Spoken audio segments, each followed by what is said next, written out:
Speaking of crunch enhancers.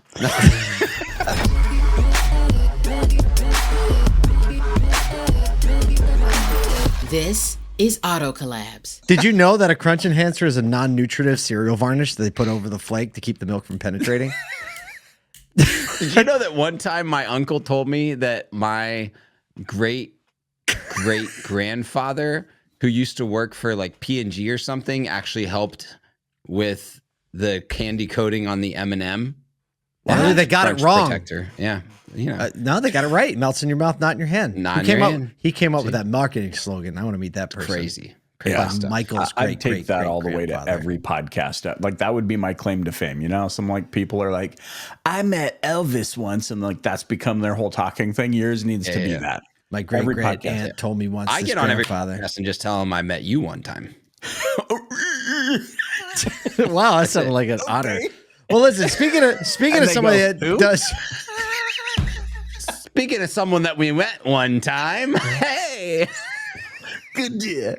You can tell this is the first one after the new year. We've never done this before. This is a new thing for us. We never podcast. I know, but today's guest is a repeat guest, Bobby Gaudreau. He's a runner. I'm going to ask him about that. But he's also one of those people that lives in the Northeast. We know a lot about Bobby because he's a repeat guest. but he's also always somebody that like has this ability to be like, doesn't that just make sense that we would do it this way and not this way? So that's why I like when he's on, because I need those people in my life. Kyle, and you and Bobby get along well, I can tell. We have some good chats. Except Bobby's got more like, I don't know, probably more social barriers in between him and saying what he actually thinks. You tend to just say it. I typically just come out with it. Kyle always asks nice intellectual questions, and I'm sitting here like, don't crack a fart joke. Don't crack a fart joke. You know, like that's how my brain works. Like I was instantly like, he's a runner, but if he were a rower, do you think his coaches were like, good row?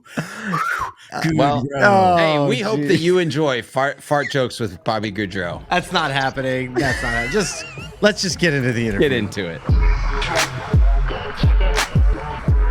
Bobby, it's so good to be with you again. Thanks for giving us some more time today on AutoCollabs. Yeah, good to see you guys again. Great to be here. All right, so last time we spoke, we talked a bit about running, which got Kyle all excited, like it always does. Naturally.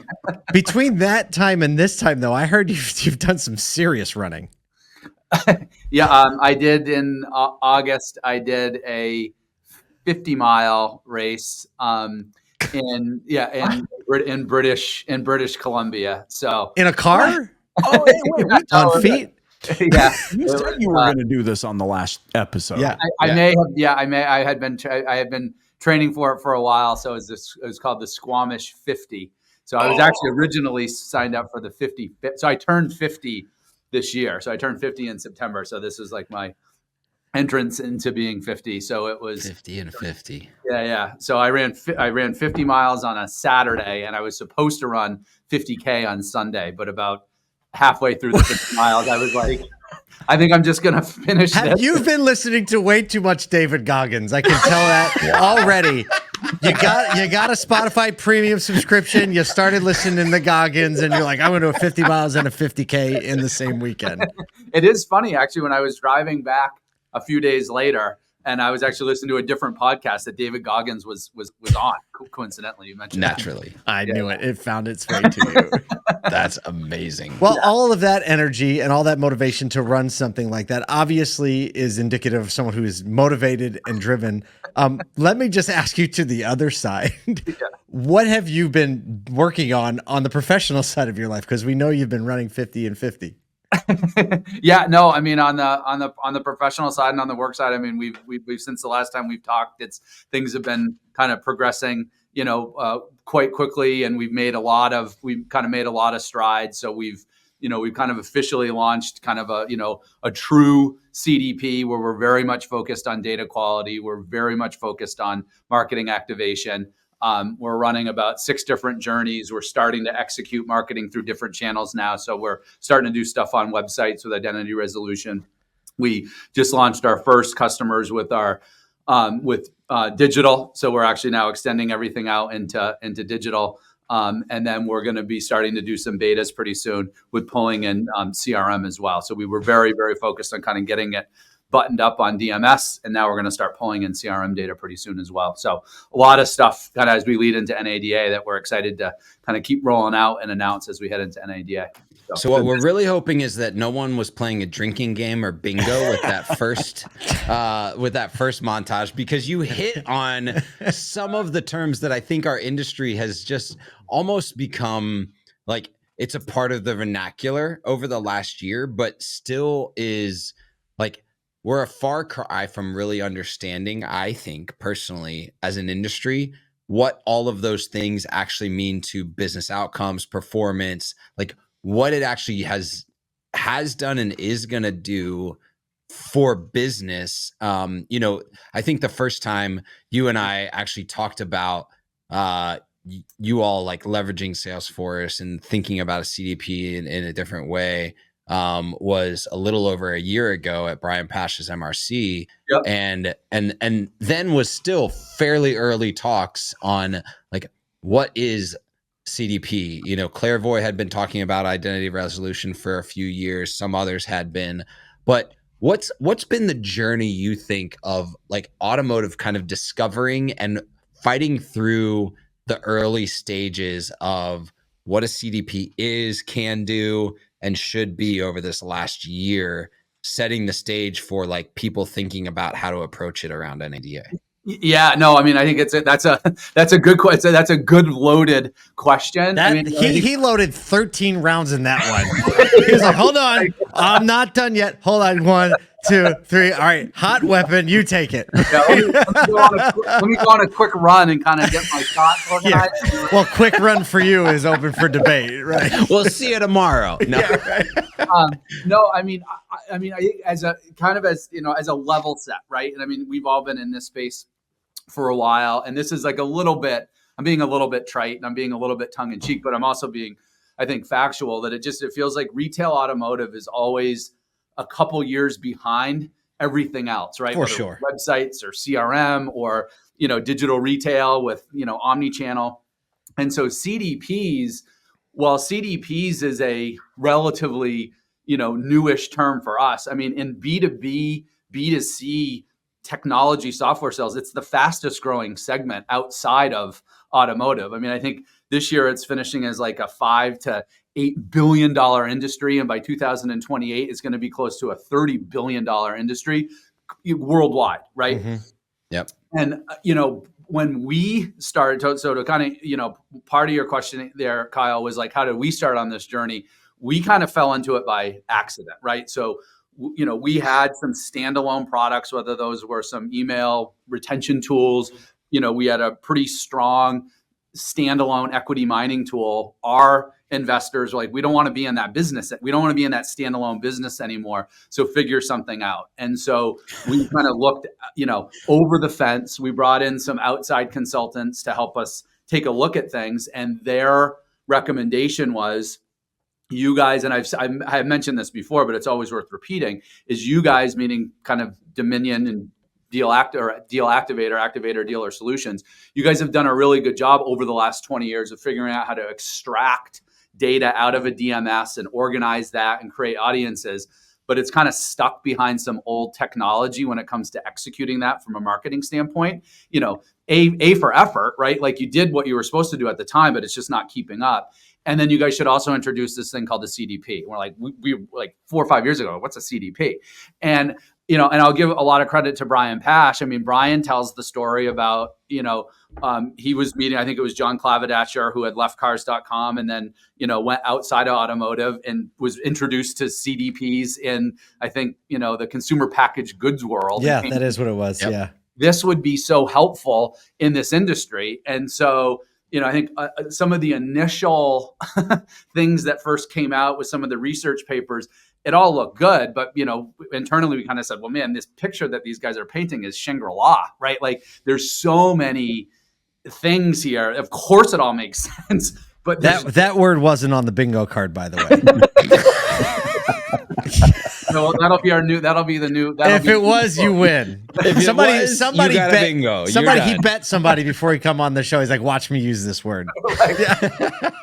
The way that, like, even internally, right, we're where we're explaining to some folks in kind of other departments, here's what we're doing. I'll start by saying this. The recommendation that we had from an outside consultant when it came to marketing automation systems was you need to introduce a marketing automation system as it's defined in the world outside of automotive, right? It's got to do certain things. It doesn't mean that it can just deliver email. It doesn't mean that it can follow some sequences. It's got to be able to ingest data. It's got to be able to understand signals. It's got to be able to understand data. Like how would HubSpot or how would Marketo or how would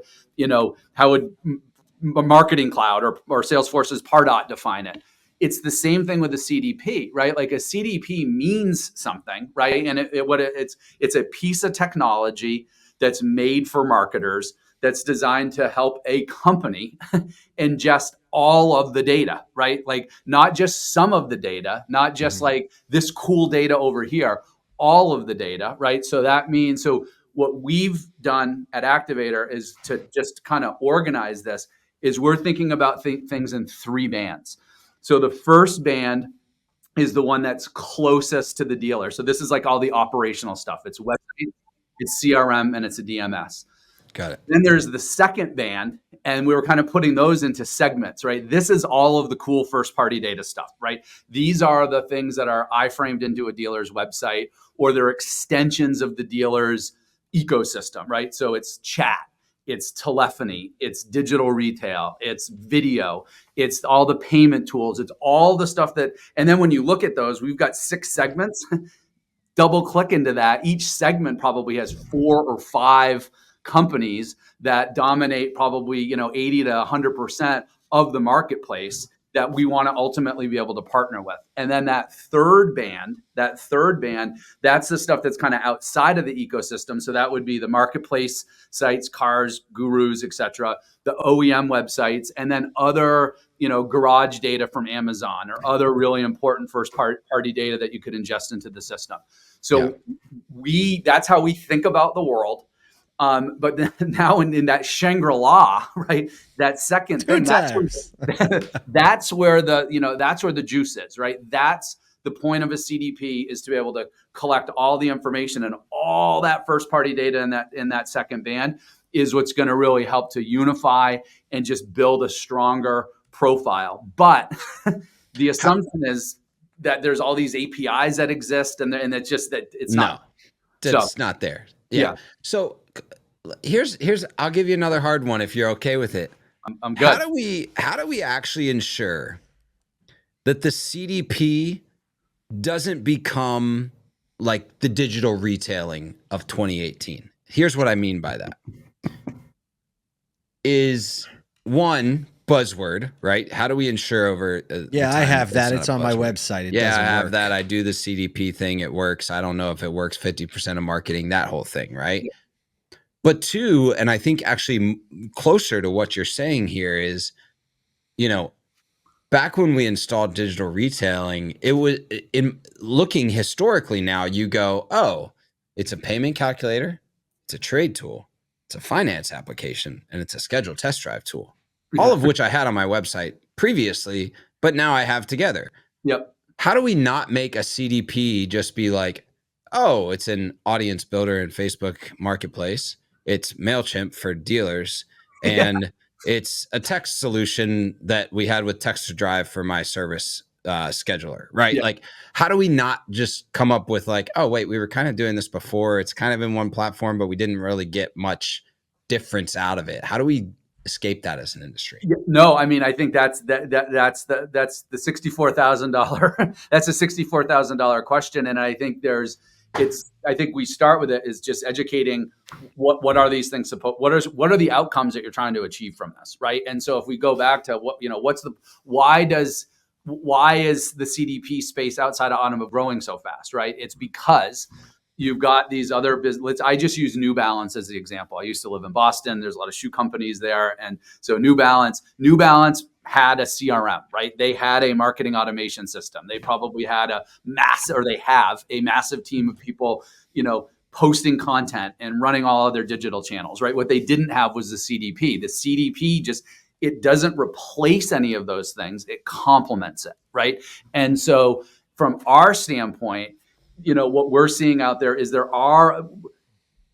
here's one of the things I like to say. We're majoring on the majors and minoring on the minors, where a lot of people out there are majoring on the minors, right? And they're focused first on all the cool outside stuff. And I'm doing first party data. But then there's nothing for it to dock into.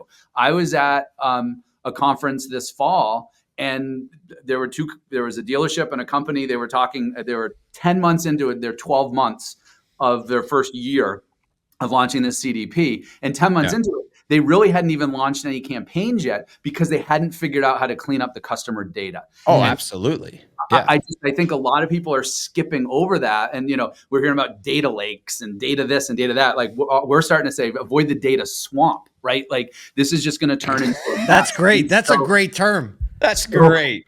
We had a sales kickoff 2 weeks ago or 3 weeks ago in Columbus, Ohio, and just with our internal sales team. And that was the whole deck, is the data swamp. Like, how do you... If you aren't bringing a small data swamp to NADA and putting it in the middle of your booth, you're doing it wrong. You could just bring the whole ghillie suit. Bobby. It's like the data swamp thing, right? Right? But just solved all your marketing problems. You're like, oh, it's Michael Cirillo in there. Right. Is that Michael Cirillo wearing a ghillie suit drenched in dippity doo gel? You donkey.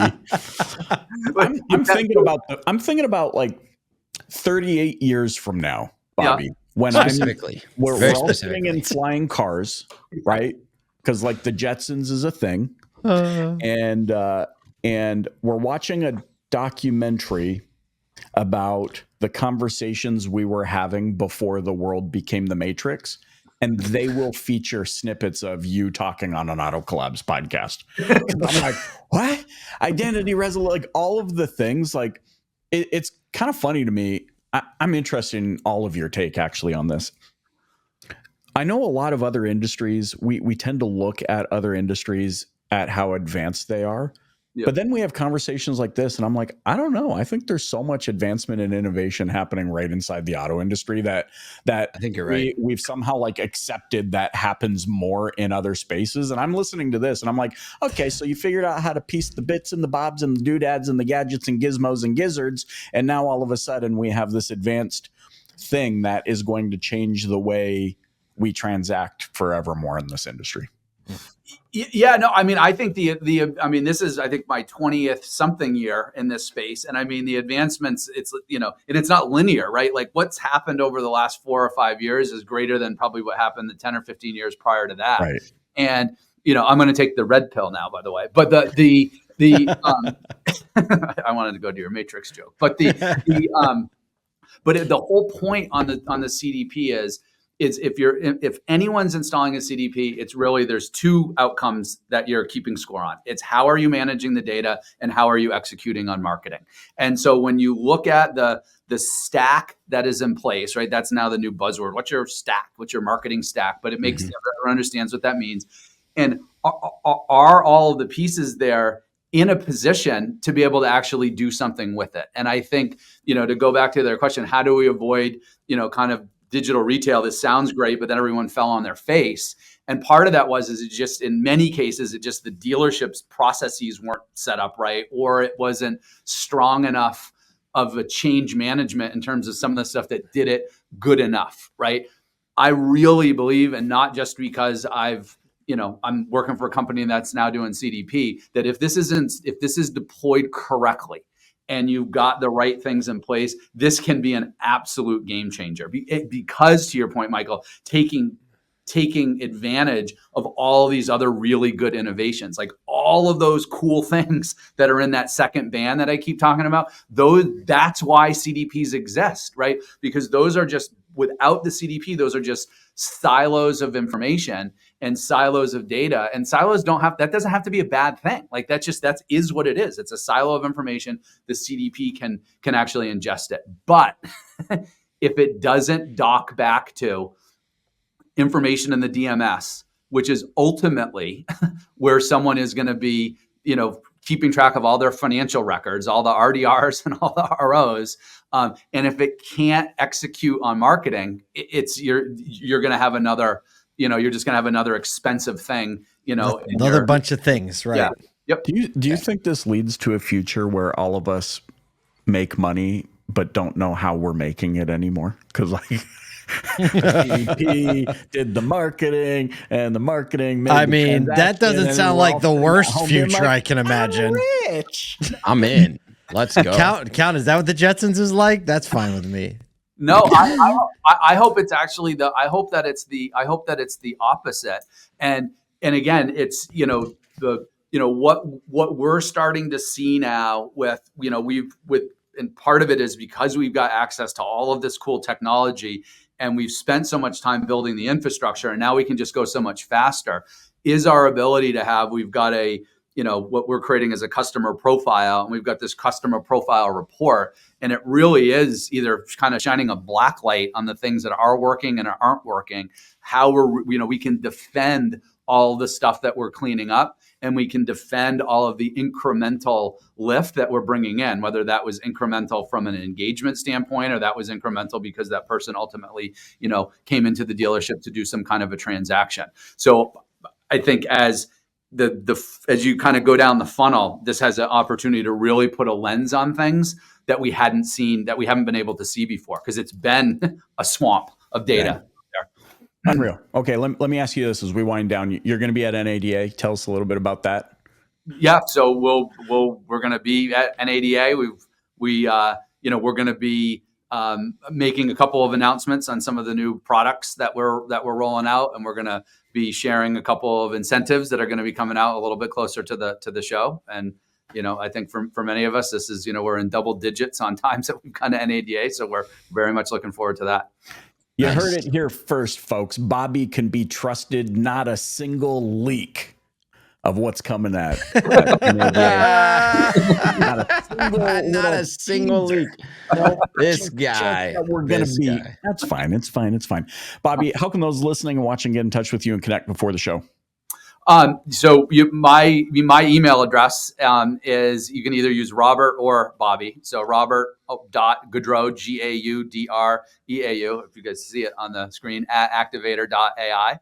And my cell phone number is on everything too, which is 617-833-9735. And then you can just go to Activator.ai. And we've got all sorts of ways that you can contact us that way as well. Boom. The man gave it all to us. Nice. Bobby, thanks for joining us. Thanks for joining us on AutoCollabs today, man. It's been a pleasure. We're into this episode and we talk about running 50 kilometers and 50 miles. And then he starts talking about CDPs. I was like, if he says web speed, Kyle's going to leave this podcast and go move to Vermont so he can be closer. Just go give them a commercial. We're just going to see Kyle lift off like rockets underneath him. Yeah, absolutely. We were close. You know what? I'm really excited about the question that I have had in my mind, and I think he did a beautiful job addressing it, is what happens when we turn around and we go, oh, we had these 18 things previously, and now we just brought them all into one thing. And he almost didn't complete the sentence, but he said it in the middle of it is if we ask ourselves the question, what's the outcome that we want out of this before we start, that's the win. And if you listen to Melissa Cartagena or Gary Ledoux and some of the best marketers out there, every conversation that I have with them about this is they started by asking, what's the outcome that we want for our consumers, for our business out of this, instead of what's the new shiny thing that I can try and make work, right? It's what's the outcome that I want, and how do I get the things tied together that bring me that outcome? And I think that's a question that we can ask of any tech at this point.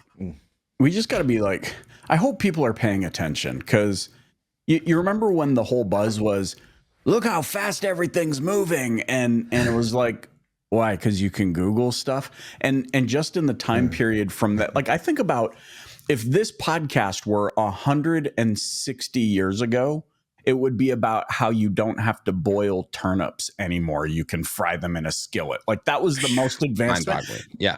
We're talking about a world in which computers will more rapidly understand the needs of a customer, so you can, I don't know, so that you can do nothing and be freed up to have real conversations, human conversations. Actually, I think that requires a soul. Yeah. And I think that the thing that will be the most attractive about employees will not be their ability to work with the tech, because so much of that will be solved. It will be their ability to work individually with humans on a one-on-one relationship, and those people will get paid the most over the next 5 to 7 years. That's Emotional good intelligence news. is like the thing that we need to be talking about, because I love how you said that. That is the last 30 years, we built up a bank of people whose professional value is tied up in how well they can use tech themselves. Mm-hmm.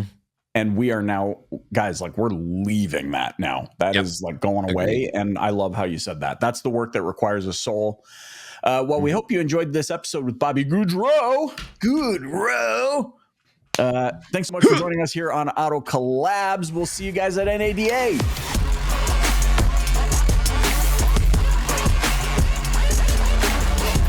Welcome to Auto Collabs. Why are we recording? Are we rolling yet?